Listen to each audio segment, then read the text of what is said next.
ഹൃദയത്തിൻ്റെ ഒരാഹാരമാണ് സ്നേഹമെന്ന് വെക്കൂ.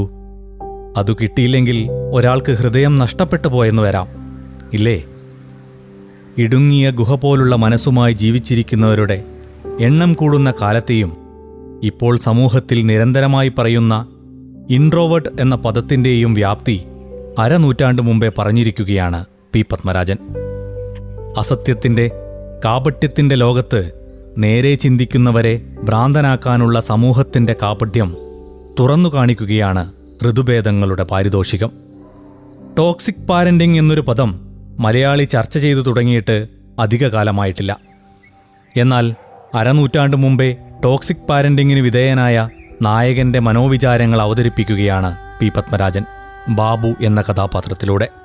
പഠിക്കാനോ ജോലി ചെയ്യാനോ പ്രണയിക്കാനോ ഒന്നിനും താൽപ്പര്യമില്ലാത്ത ചിത്രകാരനായ ബാബുവാണ് നോവലിലെ കേന്ദ്ര കഥാപാത്രം. ആരും അയാളെ പരിഗണിക്കാത്തതാണ് അയാളുടെ പ്രശ്നം. അയാൾ ആകെ മനസ്സു തുറന്ന് സംസാരിക്കുന്നത് നിർമ്മലയോട് മാത്രമാണ്. അവളാകട്ടെ ബാബു താമസിക്കുന്ന വീട്ടിൽ പണ്ട് ക്രൂരബലാത്സംഗത്തിനിരയായി മരണപ്പെട്ട വ്യക്തിയായിട്ടാണ് നോവലിൽ കാണിക്കുന്നത്. വീട്ടുകാരും നാട്ടുകാരും ഭ്രാന്തനായി കാണുന്ന ബാബു യഥാർത്ഥത്തിൽ എല്ലാം അറിയുന്നു. മനുഷ്യന്റെ കറുത്തിരുണ്ട ഇടുങ്ങിയ മനസ്സുകളിലേക്ക് അബദ്ധസഞ്ചാരം ചെയ്യുകയാണ് പി പത്മരാജൻ. കാലമിത്ര കഴിഞ്ഞിട്ടും പ്രസക്തി നഷ്ടപ്പെടാത്ത പി പത്മരാജന്റെ മറ്റൊരു മികച്ച നോവൽ